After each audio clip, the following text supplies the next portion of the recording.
নমস্কার, আমি জ্যোতিষশাস্ত্রী শ্রী সনাতন বলছি। আজকে আপনাদের বলবো ষষ্ঠ ভাব বিচার। ষষ্ঠ ভাব কীভাবে বিচার করবেন তার কিছু পদ্ধতি বা তার কিছু সূত্র। ষষ্ঠ ভাব থেকে বিচার করা হয় কি, সেগুলো ষষ্ঠ ভাবের কারকতা যখন বলেছি তখন বলা হয়েছে। এখন একবার বলে দিচ্ছি ছোট করে। ষষ্ঠ ভাব থেকে রোগ বিচার করা হয়, ষষ্ঠ ভাব থেকে চাকরি, ষষ্ঠ ভাব থেকে নকর চাকর, ষষ্ঠ ভাব থেকে ভাড়াটিয়া, ষষ্ঠ ভাব থেকে ঋণ, ষষ্ঠ ভাব থেকে কোনো প্রতিযোগিতামূলক পরীক্ষায় সাফল্য লাভ, ষষ্ঠ ভাব থেকে রোগ বিচার করা হয়। আজকে আপনাদের বলবো ষষ্ঠ ভাব থেকে রোগের বিচার, মানে ষষ্ঠ ভাব হচ্ছে রোগের উৎপন্ন। এই ষষ্ঠ ভাব থেকে রোগের বিচার করতে হলে আপনাকে প্রথমে জানতে হবে গ্রহদের রোগ সম্বন্ধে। এই গ্রহদের রোগ সম্বন্ধে যদি জানা যায় ভালো, তাহলে মোটামুটি ষষ্ঠ ভাবের বিচারটা একটু ভালোভাবে করতে পারবেন বা করা যাবে। তাহলে এবার আসুন, যে যারা জ্যোতিষ শিখছেন বা জ্যোতিষ নিয়ে আগ্রহী বা জ্যোতিষ সম্বন্ধে মানে ইন্টারেস্ট রাখে বা নিজের কুণ্ডলী নিজে দেখতে চায়, বা যারা নতুন নতুন প্র্যাকটিস করছে, অনেক ক্ষেত্রে তারা অনেক সময় আটকে যায়, সেই সব যাতে তারা ভালোভাবে বুঝতে পারে বা ভালোভাবে সেই প্র্যাকটিসে যাতে আটকে না যায়। শিক্ষার তো শেষ নেই, শিক্ষা সব জায়গা থেকেই শিক্ষা গ্রহণ করা যায়। এমন এমন শিক্ষা আছে যা আমরা অনেক সময় ছোটদের কাছ থেকেও শিক্ষা গ্রহণ করতে হয়, আবার গুরুর কাছ থেকেও শিক্ষা গ্রহণ করতে হয়। শিক্ষা গ্রহণের শেষ নেই, শিক্ষা সারা জীবনই মানুষ গ্রহণ করে। কেউ দেখে শেখে, কেউ বিদ্যা বুদ্ধি লাগিয়ে শেখে, বিভিন্ন কারণে শেখাটাই মানে হচ্ছে আপনার মানে বিদ্যা আর কি। যে কোনো বিদ্যা, কারিগরি বিদ্যা হোক কিংবা জ্যোতিষবিদ্যা হোক, ডাক্তারি বিদ্যা, সব বিদ্যারই এই একই পন্থা, মানে শিক্ষার শেষ নেই। আসুন আজকে আপনাদের জানাবো ষষ্ঠপতি থেকে কিভাবে রোগের বিচার করবেন বা ষষ্ঠভাবের বিচার পদ্ধতি কিভাবে করলে আপনার সব কিছু ভালো জানা যাবে। প্রথমে বলি রোগ সম্বন্ধে। রোগ হচ্ছে শনিদেব। শনি হচ্ছে কিসের রোগ করে না, হাড়ের, দাঁতের এবং চুলের হচ্ছে কারক গ্রহ শনি। চোখের কারক গ্রহ, চোখের রোগ, এগুলোতে দেখবেন বেশিরভাগ দেখা যায় শুক্র, রবি, চন্দ্র, রাহু, কেতু, এরা যদি দ্বিতীয় বা দ্বাদশে থাকে লগ্নের, মানে এটা যদি লগ্ন হয়, এইখানে যদি থাকে বা এইখানে যদি থাকে, এইসব গ্রহরা থাকে, তাহলে চোখের রোগ হয়। আর হচ্ছে আপনার বৃহস্পতি হচ্ছে যাকে বলে লিভারের রোগ, মানে জন্ডিস যেটাকে বলি আমরা। বৃহস্পতি যখন আপনার রাশিচক্রে খারাপ অবস্থায় থাকবে তখন পেটের রোগ হয়, লিভারের রোগ হয়। এইসব রোগগুলো বৃহস্পতি আন্ডারে বা বৃহস্পতি দেয়। বৃহস্পতি এইসব রোগের মানে উৎপত্তি আর কি। এবার সর্দি কাশি, ঠান্ডা লাগা, নিউমোনিয়া, বুকের ফুসফুসে যে শ্বাস প্রশ্বাসে যে জল জমা, যে কোনো বিষয়ে হচ্ছে চন্দ্র যদি খারাপ থাকে এইসব রোগ হয়। তার সঙ্গে শনি, ঠান্ডার কারক গ্রহ শনি যদি থাকে তাহলে এই রোগগুলো হতে পারে। মঙ্গল থেকে ব্লাড প্রেশার, রক্তের যে কোনো রোগ, টিউমার, এইসব রোগ হতে পারে বা হয়। এবং ক্যান্সারও মঙ্গল এবং জলরাশিতে যদি মঙ্গল থাকে তা ক্যান্সার, প্রথমে টিউমার তারপরে ক্যান্সার দেখা দেয়। রাহু কেতু হচ্ছে মানে কি বলবো আর কি, মানে এইডস রোগ যাকে বলে। রাহু কেতু যুক্ত থাকলে এইডস রোগ হয়। তারপরে ধরুন এই শুক্র থাকলে আপনার কিডনির সমস্যা, যৌন রোগ, যৌন বিষয়ে যেগুলো সমস্যা সেগুলো শুক্র দেখে বা শুক্র থেকে এইসব রোগ সৃষ্টি হয়। চর্মরোগ যেমন চন্দ্র, শনি, শুক্র, এইসবের থেকে চর্মরোগের সৃষ্টি হয়। আর কি হয় না, বধিরতা বলতে কানে কম শোনা, এগুলো হচ্ছে মঙ্গল, বুধ, শনি। এবার বুধ থেকে কি রোগ সৃষ্টি হয়? না নার্ভের রোগ, যেটাকে আমরা বলি নার্ভের রোগ। রোগের তো শেষ নেই, এবং বিভিন্ন রোগের বিভিন্ন গ্রহ মানে কারকতা অনুযায়ী হয়, এবং এইটুকু ভিডিওতে সব রোগের সম্বন্ধে তো আর বলা সম্ভব নয়। যতটুকু যেসব রোগগুলো আর কি বেশিরভাগ ক্ষেত্রে হয়ে থাকে সেই সবগুলোই আমি বলছি। মঙ্গল যেরকম রক্তের সমস্যা হয়, কিংবা কাটাছেঁড়া অপারেশন, বা মাথা যন্ত্রণা, মাইগ্রেন সমস্যা, লিভারের সমস্যা, এবং জলরাশিতে মঙ্গল থাকতে ক্যান্সারের সমস্যা হয়। রবি যেমন চোখের রোগ, হৃদরোগ, পেটের রোগ, হৃদরোগের বা ব্লাড প্রেশার, এইসবে রবি যদি মানে নিচস্থ বা খারাপ থাকে, এইসব রোগগুলো জাতক বা জাতিকার হতে পারে। এবার রোগ সম্বন্ধে যে অনেকে আবার বলা যায় যে মানে হার্ট অ্যাটাক হলো, যেটাকে বলছে সে হার্ট অ্যাটাক হলো, কিন্তু দেখা গেলো লোকটা বেঁচে গেল, কিন্তু তার যে শরীরের অঙ্গ সেগুলো কিছু প্যারালাইসিস হয়ে গেল। এই প্যারালাইসিস যদি শনি বা বুধের সঙ্গে সম্পর্ক হয় তাহলে কিন্তু প্যারালাইসিস হয়ে যায়। এবং যদি আপনার পঞ্চমের সঙ্গে যদি সংযোগ ঘটে তাহলে সেই প্যারালাইসিসও আবার মানে সুস্থ হয়ে যায়। অনেকে দেখবেন প্যারালাইসিস হয়েছে আবার সুস্থ হয়ে গেছে, আবার অনেকে সুস্থ হয়নি। তাই আজকে আপনাদের দেখাবো ষষ্ঠভাবে, এই যে রোগের সম্বন্ধে বললাম, এবার ষষ্ঠভাবে কারকতা সম্বন্ধে বললাম। এবার ষষ্ঠভাব কী করে বিচার করবেন সেই সম্বন্ধে বলব। যদি ষষ্ঠপতি, ধরুন এই যে বুধ রয়েছে, এই লগ্ন যদি আমি মেষ ধরি, তাহলে বুধ হচ্ছে ষষ্ঠপতি। এই ষষ্ঠপতি যদি ষষ্ঠে থাকে এবং ষষ্ঠপতি যদি অষ্টমের সঙ্গে কানেকশন করে, ধরুন এখানে ষষ্ঠে বুধ রইল, বুধ অষ্টমপতি কে? না মঙ্গল। মঙ্গল বুধ যদি ষষ্ঠে রইল, এই মঙ্গল আর বুধ, দেখুন লিখেছি, মঙ্গল বুধ যদি ষষ্ঠে অবস্থান করে তাহলে কি হবে? না জাতকের রোগ হবে। আর কি হবে? না রোগের জন্য বিপদ হবে, যেহেতু অষ্টমপতি, ষষ্ঠ হচ্ছে বুধ, রোগ সৃষ্টি করবে। অষ্টমপতি মঙ্গল যোগ থাকার জন্য রোগের জন্য বিপদ হবে। তার সঙ্গে যদি এই বৃহস্পতি, ধরুন এইখানে বৃহস্পতি রইল, তাহলে বৃহস্পতি দ্বাদশপতি হচ্ছে লগ্নের দ্বাদশে বৃহস্পতি। এই বৃহস্পতি যদি এই বৃহস্পতি বুধ আর মঙ্গলের উপর দৃষ্টি দিচ্ছে, তার ফলে কী হবে? না আপনার রোগের জন্যে আপনাকে হসপিটালে ভর্তি হতে হবে। এবার কি হচ্ছে যে এর সঙ্গে যদি লগ্ন যোগ হয়, এই মঙ্গল যেহেতু লগ্নপতি, লগ্ন যোগ হয়েই আছে, তাহলে কি হবে? জাতক বা জাতিকার রোগভোগ প্রায় লেগেই থাকে।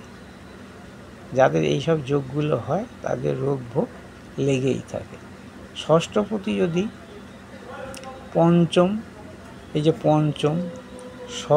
ষষ্ঠপতি একাদশ এবং দ্বাদশের সঙ্গে কানেকশন করে, ধরুন ষষ্ঠপতি ষষ্ঠে আছে, পঞ্চমপতি এই বুধ আবার 12 নম্বর নক্ষত্রে রয়েছে, 12 নম্বর নক্ষত্রের অধিপতি রবি। তাহলে রবি যেহেতু 12 নম্বর, পঞ্চমের সঙ্গে কানেকশন হয়ে গেল, 12 নম্বর নক্ষত্রে থাকা মানে রবির নক্ষত্র, রবির ঘর হচ্ছে এই সিংহ রাশি, তাহলে পঞ্চমের সঙ্গে কানেকশন হলো। আর এইখানে হচ্ছে একাদশে কানেকশন হতে হবে, তাহলে একাদশে শনি, এই শনি ধরুন আপনার এইখানে আছে, এইখানে ধরুন শনি আছে, শনি এইখানে অবস্থান করল, তাহলে একাদশপতি এই শনি দৃষ্টি দিল বুধ আর মঙ্গলের ওপর। তাহলে কি হবে? না যদি আপনার রোগ হয়, আপনার যদি অসুস্থ হন, তাহলে সেই অসুস্থ অবস্থা কিন্তু তাড়াতাড়ি সেরে উঠবে। তার কারণ এই যে ষষ্ঠপতি পঞ্চমের সঙ্গে কানেকশন করেছে, আর একাদশপতি এই ষষ্ঠে দৃষ্টি দিয়েছে কার ওপর? না বুধের ওপর, মানে একাদশের সঙ্গে কানেকশন হয়েছে। তাহলে কি না জাতক অসুস্থ হলে জাতক তাড়াতাড়ি রোগ মুক্তি হবে বা সুস্থ হয়ে উঠবে। যেহেতু পঞ্চম থেকে সুস্থের যোগ এবং একাদশ হচ্ছে সুস্থের সাফল্য যোগ, তাহলে পঞ্চম থেকে পঞ্চমপতি কানেকশন হওয়ার জন্য সুস্থ হয়ে উঠবে এবং সুস্থ হয়ে সাফল্যতা আসবে একাদশপতি এই শনি ষষ্ঠে বুধের উপর দৃষ্টি দেওয়ার জন্যে এবং লগ্নপতির উপরও দৃষ্টি দিচ্ছে। এই যে লগ্নপতি মঙ্গলের উপর দৃষ্টি হয়েছে, মঙ্গল আবার অষ্টমপতি এবং বৃহস্পতি দ্বাদশপতি এদের সঙ্গে সংযুক্ত করেছে। আবার দেখুন বৃহস্পতি আবার একাদশপতির উপর দৃষ্টি দিচ্ছে, পঞ্চম দৃষ্টি। তাহলে এই যোগগুলো হলে কি হবে, রোগ যদি হয় আপনি কিন্তু তাড়াতাড়ি সুস্থ হয়ে যাবেন। এবার যদি ষষ্ঠপতি ষষ্ঠ, অষ্টম এবং দ্বাদশভাবে যুক্ত হয়, এই ষষ্ঠপতি ধরুন ষষ্ঠ অষ্টমের সঙ্গে যুক্ত হয়েছে, দ্বাদশের সঙ্গে যুক্ত হয়েছে, তাহলে কি হবে, সেই সব জাতক জাতিকা মানে একটা দুরাগ্য ব্যাধিতে আক্রান্ত হয়। যেই ব্যাধি মানে অনেক দিন ধরে ভোগে, সেই সব ব্যাধিতে আক্রান্ত হয় যদি পঞ্চমপতি কিংবা একাদশপতির সংযোগ না থাকে। যদি পঞ্চমপতি একাদশপতির সংযোগ থাকে বা গ্রহযোগ হোক, নক্ষত্র হোক বা দৃষ্টিযোগ হোক, তাহলে কিন্তু জাতক জাতিকা সেরে উঠবে। আর যদি না থাকে তাহলে কিন্তু দুরারোগ্য ব্যাধিতে ভুগবে। এবার যদি মারক ভাবের সঙ্গে যুক্ত হয়, ধরুন এখানে মারক কাকে বলি আমরা, দ্বিতীয় আর সপ্তমকে আমরা মারক বলি। এই সপ্তমপতি বা দ্বিতীয়পতি দশা যদি চলে, ধরুন এই যে সপ্তম দ্বিতীয়পতি হচ্ছে শুক্র, সপ্তমপতিও শুক্র, এই মেষ লগ্নে, এর সঙ্গে যদি এই ষষ্ঠপতি কানেকশন হয়, তাহলে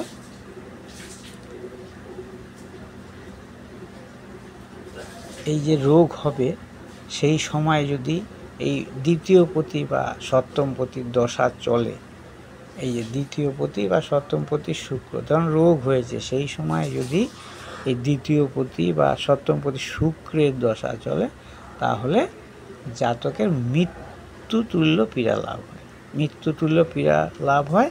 এবং যদি অন্য শুভ গ্রহ যদি শুভ দৃষ্টি থাকে, তাহলে হয়তো মৃত্যু থেকে ফিরে আসবে, না হলে জাতকের মৃত্যু হবে। বলেন অশুভ গ্রহর দশা, শুভ গ্রহর দশা, মারক গ্রহের দশা, এই দশার সময় যদি এই রোগগুলো হয়, তাহলে এই ঘটনাগুলো ঘটতে পারে। যদি ষষ্ঠপতি স্থির রাশির সঙ্গে যুক্ত হয়, স্থির রাশি, ধরুন এই ষষ্ঠপতি বুধ, ষষ্ঠপতি স্থির রাশিকে না, এই বৃষ রাশি হচ্ছে স্থির রাশি। এইখানে যদি বুধ থাকে বা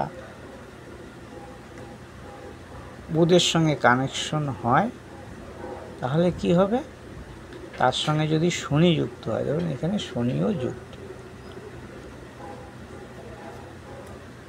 তাহলে কি হবে, রোগ হলে সহজে ছাড়তে চায়। এই যে দ্বিতীয়পতি ষষ্ঠপতি যদি স্থির রাশিতে থাকে, স্থির রাশি হচ্ছে চারটে স্থির রাশি, চর রাশি যেমন আছে, স্থির রাশি আছে, দাপ্তক রাশি আছে। এটা হচ্ছে স্থির রাশি, এটা দাপ্তক রাশি মানে দৈত্য রাশি, এটা চর রাশি, এটা স্থির রাশি, এটা দৈত্য রাশি, এটা চর রাশি, এটা স্থির রাশি, এটা দৈত্য রাশি, এটা চর রাশি, এটা স্থির রাশি, এটা দৈত্য রাশি। এই বুধ শনি যদি এখানেও হয় বা এইখানেও হয় বা এইখানেও যদি হয়, তাহলে রোগ হলে কিন্তু চট করে সারতে চাইবে না বা সেরে ওঠে না।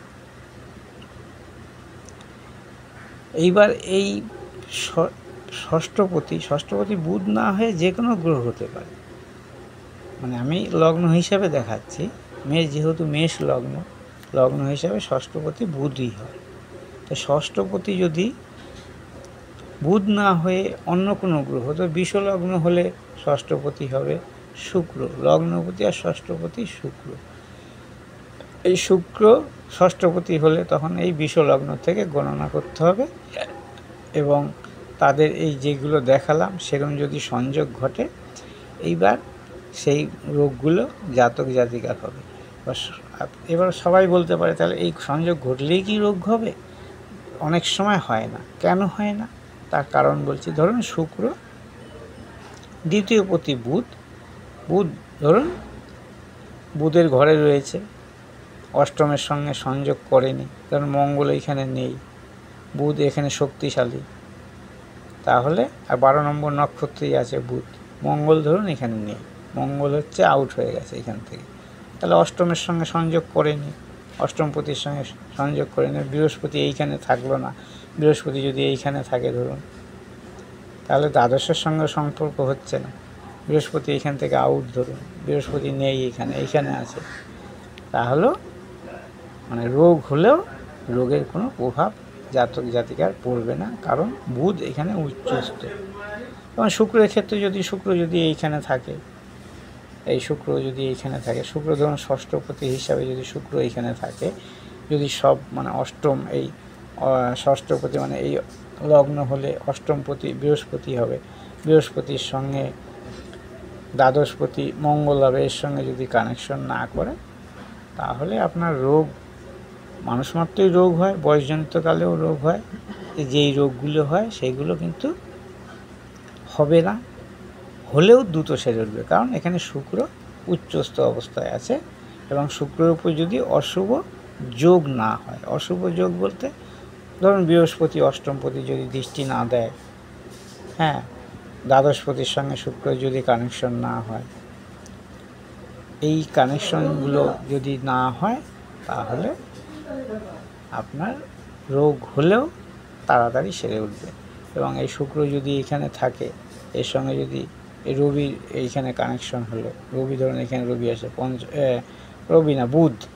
বুধ যেহেতু এখানে লগ্ন আমি যদি বিষ নিই, তাহলে শুক্র ষষ্ঠপতি হচ্ছে, বুধ যদি এইখানে থাকে, শুক্র বুধ যদি থাকে, তাহলে কি হবে, কিংবা বুধ যেখানে আছে সেখানেই থাকলো, এইখানে পঞ্চমপতি হিসাবে, লগ্ন যদি বিষ হয় তাহলে পঞ্চমপতি হিসাবে বুধ এখানেই আছে, তাহলে বুধ আর শুক্রের যে দৃষ্টি হয়েছে, বুধও নিজস্ব ঘরে একদম চাঙ্গা এবং শুক্র চাঙ্গা, শুক্র মিনে উচ্চস্থ হয়, বুধ এইখানে উচ্চস্থ কন্যাতে, তাহলে দুইজনা যদি সংযোগ ঘটে, তাহলে আপনার রোগ হওয়ার সম্ভাবনা কম, আর রোগ হলেও দ্রুত সেরে যাবে।